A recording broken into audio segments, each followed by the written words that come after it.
Assalamualaikum warahmatullahi wabarakatuh. Alhamdulillahilladzi farada alaina ta'alluma syara'il Islam wa ma'rifata sahihil muamalati wa fasidiha litafriqi bainal halali wal haram. Wa asyhadu an la ilaha illallah wahdahu la syarika lah syahadatan narju biha al-wusul ila daris salam. Wa asyhadu anna sayyidana wa maulana wa habibana wa qurrata a'yunina Muhammadan abduhu wa rasuluh al-mufaddal ala kullil anam. Allahumma salli wa sallim wa barik wa azim wa karrim wa majid ala habibina wa syafi'ina wa qurrati a'yunina maulana Muhammad wa ala alihi wa ashabihi al-bararatil kiram. Amma ba'd, ma'asyiral hadirin wal hadirat wal mustami'in wal mustami'at rahimakumullah.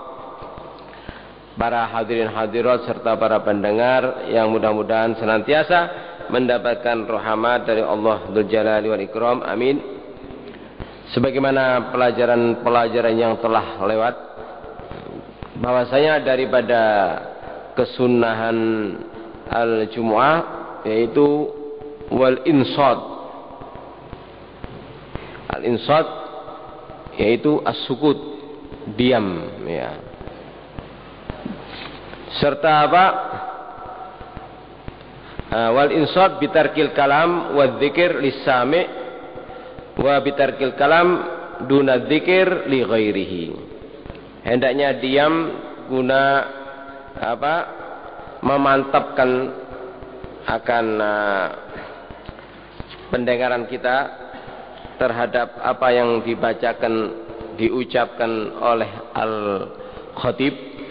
Sebab al-insad itu bagi hadirul Jumu'ah terbagi menjadi dua. Ada al-insad fil arkan, mendengarkan, ya, diam untuk mendengarkan akan rukun-rukun, dan ada al-insad fi ghairil arkan, yang wajib hukumnya yaitu al-insad fil arkan, dalam rukun-rukun yang bertalian dengan al-Jumu'ah. Itu apa? Alhamdulillah, ya, dalam khutbah pertama dan khutbah kedua. Terus asyhadatan dalam khutbah pertama dan khutbah kedua. Wassalah ala nabi dalam khutbah pertama dan khutbah kedua. Kemudian qiraatu ayatin minal Qur'an fi ihdahuma, dalam salah satu daripada dua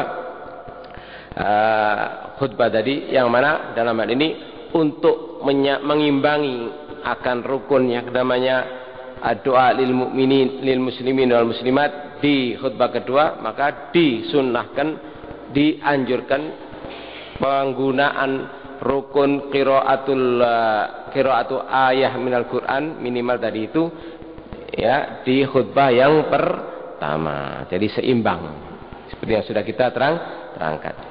Ya, ini arkanul al-khutbatain, yang mana dalam hal ini wajib didengar terutama oleh al-arbaun, ke-40 orang yang memenuhi akan apa? Persyaratan-persyaratan akan al-Jumu'ah. Ya, iqamatul Jumu'ah sudah kita terangkan, ya. Nah, itu. Sementara al-insad fi ghairil arkan, ya, lebih-lebih bagi yang jauh, ini justru apa? Hukumnya sunnah. Ya. Paham? Ini maksud dari sunnah-sunnahnya al-Jumu'ah yaitu apa? Al-insad. Maksudnya dengan keterangan yang sudah saya sebutkan tadi, ya. Bukan dalam kaitannya dengan al-arkan, ya, dan apa, bukan apa bertalian dengan 40 orang yang menjadikan iqamatul Jumu'ah, ya, bukan itu. Nah, maka apa? Al-insat dalam hal ini lebih-lebih yang jauh dari al-khatib, sehingga kadangkala tidak sampai akan khutbah atau tidak terang khutbahnya al-khatib. Ini tetap dianjurkan al-insat, ya. Dengan cara apa? Bitarkil kalam wa dzikir, diam, tidak berbicara dan tidak berzikir lisami, bagi orang yang berusaha untuk apa? Kalau ini memfokuskan akan pendengarnya, pasti akan apa? Mendengarnya. Nah, itu bila mampu melakukan demikian, disunnahkan untuk apa? Berhenti, finish, baik dari berbicara maupun apa? Dari membaca zikir. Nah, sementara bagi yang ghairu sami, ya, yang walaupun mengarahkan akan pendengarannya tetap tidak mampu untuk mendengarnya, nah, ini dianjurkan, disunahkan wabitarkil kalam duna dzikir li ghairihi, disunahkan untuk tidak berbicara, tapi apa? Zikir dibolehkan. Karena apa? Kesatu, bukan dalam masalah rukun. Kedua, bukan dari al-arba'in, 4 orang tadi. Yang ketiga, karena apa? Walaupun dia mengusahakan untuk mendengar akan kalimat-kalimat yang diucapkan oleh al-khatib, toh tidak bisa mendengarnya. Nah, ini apa? Dibolehkan untuk apa? Untuk berzikir, ya. Untuk apa? Diam, tidak berbicara, namun apa? Boleh berzikir. Nah, ya. Ini seperti yang apa namanya? Dilakukan oleh sebagian daripada ulama, itu manakala tidak mampu mendengarkannya dan bukan dari golongan disebutkan tadi itu, ya, itu banyak-banyak membaca apa? Alhamdulillah wa syukru lillah, itu 100 kali, ya, dan membaca sholawat pada Rasul sallallahu alaihi wasallam, ya, atau membaca zikir-zikir lainnya. Ini gambaran daripada apa? Al-insat itu merupakan salah satu sunnah daripada sunanul Jumu'ah, ya. Adapun hukum daripada al-kalam, berbicara, itu berbicara sebelum khutbahnya al-khatib, satu, dan berbicara setelah selesainya khutbahnya al-khatib. Ini hukumnya apa? Tidak makruh, ya. Wala yukrahul kalam qabla al-khutbah wa ba'daha. Nah, adapun berbicara, jadi berbicaranya orang-orang yang mengikuti, menghadiri akan al-Jumu'ah, nah, ada kalanya apa? Qoblal khutbah dan wa ba'dal khutbah, ya. Nah, ada kalanya fi asna'il khutbah. Nah, kalau al-kalam qoblal khutbah, sebelum khutbahnya al-khatib, wa ba'daha, dan setelah khutbahnya khatib, ini apa? Ghairu makruh atau la yukrah, tidak apa-apa.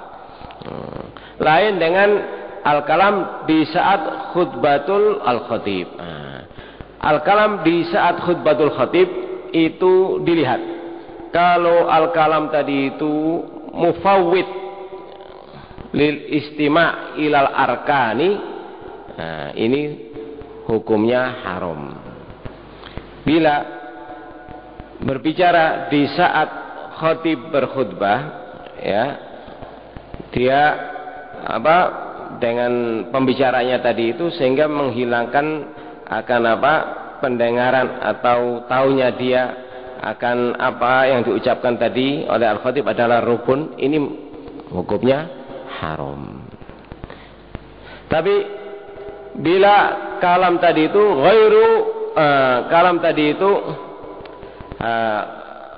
ghairul arkan, ghairu mufawwid lil arkan, tidak menghilangkan akan pendengarannya dia terhadap rukun-rukun tadi, nah, ini hukumnya makruh. Maka itulah Yang dimaksud menurut jumhur ulama bahwasanya sabda Rasulullah sallallahu alaihi wasallam yang diriwayatkan oleh Imam Muslim, idza qulta li sahibika ansit yaumal jumu'ah wal imamu yakhutubu faqad laghaut. Nah, ini dasaran untuk yang mengatakan bahwasanya hukum al-kalam fi adna'i khutbatil imam yang ghairu mufawwid lil arkan. Ini. Kenapa? Katanya ulama, iya karena atau kenapa kok hadis ini dimaksudkan ditujukan akan larangan untuk berbicara tadi itu bukan menjadikan orang yang berbicara di saat khatib khutbah tadi itu hukumnya haram ya, tapi hukumnya makruh ya, atau hadis ini dijadikan pegangan tentang berbicara di saat khutbatul khatib yang bukan mufawwid lil arkan itu hukumnya makruh. Kenapa? Karena Rasul sallallahu alaihi wasallam manakala sedang berkhutbah Jumat ada seorang sahabat yang bertanya kepada Rasulullah sallallahu alaihi wasallam sementara Rasulullah berdiri berkhutbah. Rasulullah tidak melarangnya. Nah, di sini, paham? Dengan adanya hadis tersebut, ya, kemudian diakselerasikan dengan hadis ini dan hadis-hadis yang senada dengan hadis ini, maka jadilah hukum al-kalam fi adnal khutbah hukumnya makruh. Ya. Kalau demikian apa artinya faqad laghaut? Nah, dalam hal ini menurut ahli hadis ya al-Imam Al-Baihaqi ya faqad laghaut maksudnya faqad asatal adab. Faqad taraktal adab, engkau telah melepaskan atau meninggalkan akan at-ta'addub, menjaga adab di saat khutbatul khatib ya. Kemudian setelah menyebutkan akan rentetan daripada hal-hal yang disunnahkan untuk dilakukan oleh hadiril al-jum'ah ya. Sekarang al-mu'allif ingin menerangkan tentang makruhatul al-jumu'ah. Di antara makruhatul jumu'ah yaitu wa yukrahul ihtiba. Wa yukrahu dan dimakruhkan al-ihtiba. Itu al-ihtiba definisinya an yajma'al insanu dhahrahu wa rijlaihi bi thawbin au yadaihi au ghairihi. Al-ihtiba yaitu bila seseorang menyatukan akan badannya, terutama punggungnya dengan kedua kakinya tadi jadikan satu dengan cara melilitkan kedua tangan, duduk sambil melilitkan kedua tangan. Ini namanya al-ihtiba. Al-ihtiba. Berhubung orang yang melakukan yang mendengarkan akan khutbatul khatib ini termasuk secara umum sama dengan orang yang lagi sholat. Nah, maka sebagaimana yang sudah kita pahami bersama ya, bahwasanya dilarang di saat orang melakukan sholat untuk melakukan hal-hal yang menyebabkan dia tidak khusyuk. Itu dilarang. Garuk-garuk ya, atau umum ya, khusus Jumatan ini setannya itu lebih lagi. Jadi orang yang tidak bisa tidur ya, kalau ke Jumatan begitu duduk di masjid langsung ngantuk. Nah, siapa yang niup? Yang niup syaitan.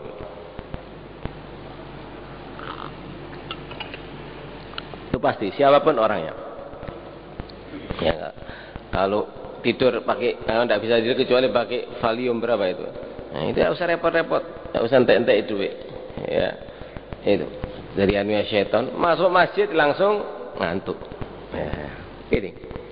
berhubung yang namanya al-ihtiba, duduk demikian ini umumnya terutama di hari Jumat itu menyebabkan kantuk. Maka dalam hal ini menurut ulama dimakruhkan untuk al-ihtiba di hari Jumat. Ya. Ini apa namanya? Dasarnya yaitu tadi menjaga agar tidak sampai orang yang menghadiri Jumat tadi itu tidak khusyuk.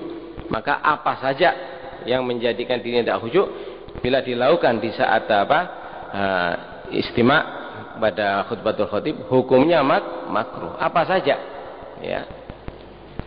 Seperti umumnya orang duduk selonjor dengar khatib berkhutbah, ini langsung pindah alam, ngantuk, ya kan?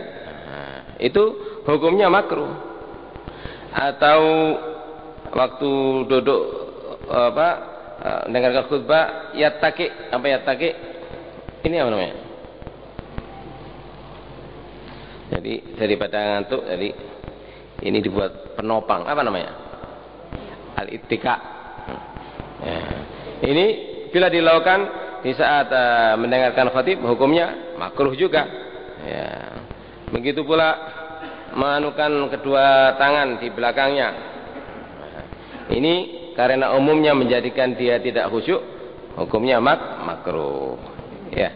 Nah, berhubung umumnya, ya, di saat khutbatul Jumat itu banyak orang yang ihtiba tadi itu, ya, pasti ngantuk. Nah, maka disebutkan dalam hadis Abu Daud bahwasanya Nabi melarang akan ihtiba di saat al-imam yakhutub. Ya. Nah, ini maksud dari sabda Rasulullah sallallahu alaihi wasallam yang diriwayatkan oleh Imam Abu Daud, anna nabiyya sallallahu alaihi wasallam naha anil habwati yaumal jumu'ati wal imamu yakhutub. Ini riwayat Abu Daud an Ibni Umar anna nabiyya sallallahu alaihi wasallam naha anil habwati yaumal jumu'ati wal imamu yakhutub. Ya. Nabi Muhammad SAW melarang untuk orang duduk dengan posisi habwah tadi di hari Jumat sementara imam berkhutbah. Paham? Ini hadis yang diriwayatkan oleh Imam Abu Daud. Nah, sudah. Namun dalam hal ini ada beberapa hadis lain yang menerangkan bahwasanya habwa melakukan duduk dengan cara demikian atau habwa tadi itu, ya, banyak dilakukan oleh sahabat-sahabat di waktu al-khatib yakhutub. Antara lain hadis yang datangnya dari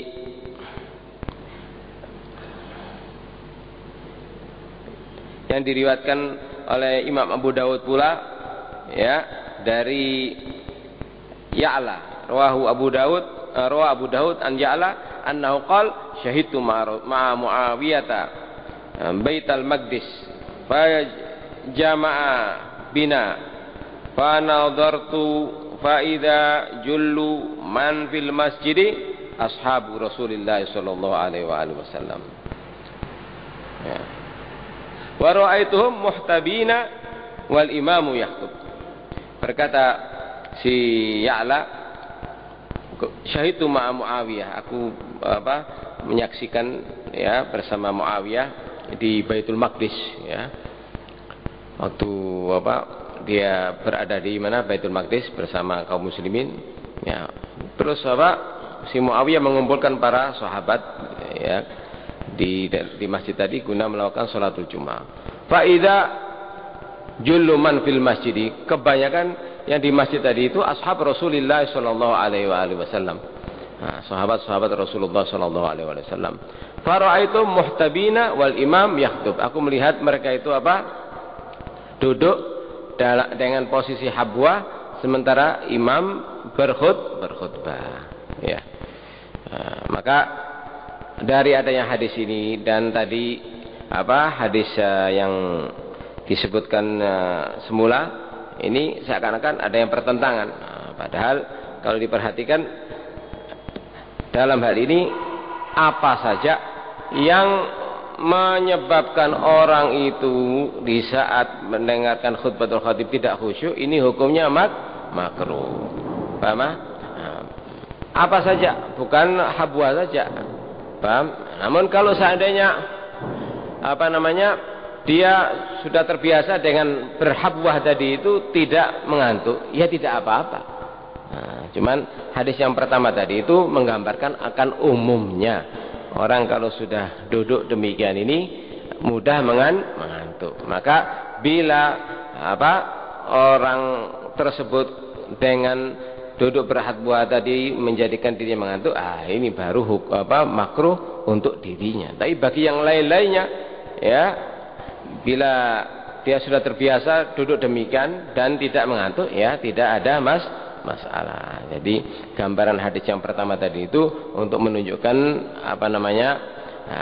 bahwasanya apa saja menjadikan orang itu tidak khusyuk hendaknya dihilangkan, ya, di saat melakukan prosesi Jumu'ah. Berhubung umumnya orang yang duduknya tadi itu berhabwah menjadikan dirinya mudah ngantuk, ini maka bagi yang demikian hukumnya makruh, ya.